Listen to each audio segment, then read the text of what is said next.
one Bible which comes to my mind in this comes to this when Jesus was saying that if you are blind, if you say that you are blind, then you can see. But if you say that you can see, then you are blind. So the Pharisees were asking, are we blind?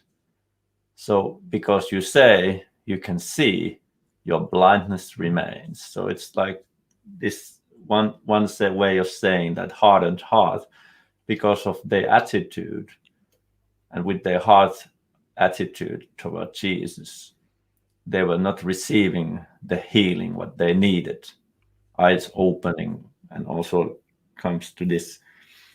It has many other places also mentions about this, that because you say they despised Jesus because he went to all those sinners people, visiting them, eating with them, sinful people, and the Pharisees were asking, why you eat with them?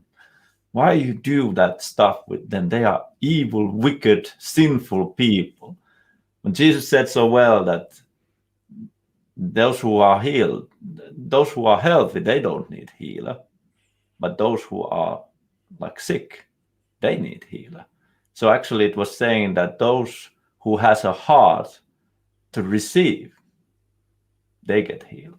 But those, because you say that you are already like qualified enough, then your blindness and your sickness will stay. So it's like this, it's about this self-righteousness, what the Pharisees were having. So it's one way of saying the heart is so hard.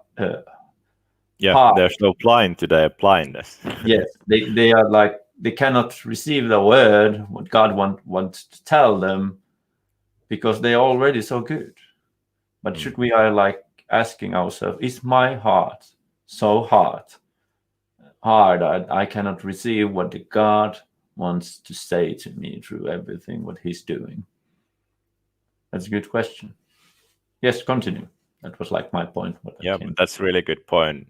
And, I'll pick on that a little, because, the Pharisees, compared to Jesus, or compared to God's standard, the Pharisees were just as unrighteous, and sometimes even more unrighteous, than the tax collectors or whoever Jesus was eating with.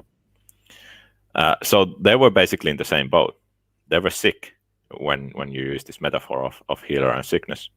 Yeah. But because they thought that they were well, they didn't allow the healer to, help them with their sickness.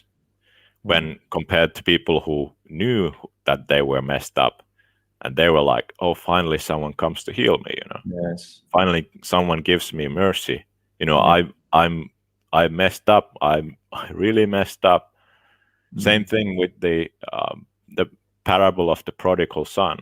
Yeah. Which I think we'll get in a moment. But when the prodigal son turned back to home, he understood that, wow, I really messed up. I messed up so bad, I'm not worthy anymore to be called a son. But if I could get any mercy from my father, I want to go back. It's better to go back and be a servant than to die here with starvation. Yeah. And he understood that he messed up, because he had messed up big time. Yeah. But it took some time for him to realize that. Yeah. He didn't know it in the beginning. He was like, whatever, blind as a duck. Is that a thing in English? I don't know. I just made it up. Yeah, it's good. It was okay. But his brother, was in some respect also messed up. Yeah. He didn't have a very good relationship with the father, and it wasn't the father's fault. But he was thinking like, I have done everything right, and you haven't given me anything. He's saying to the father, even though the father had given him everything.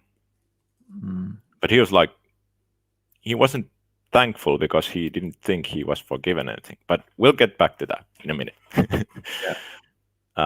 But that's really important to know, that to understand that you have messed up so that you can receive the word that will help you. If you think you're above even what we're speaking here,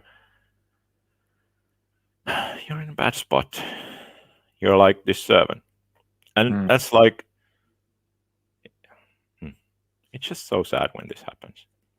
Because it's really a matter of life and death, this forgiveness, and what we're speaking with this parable, being transformed in your heart.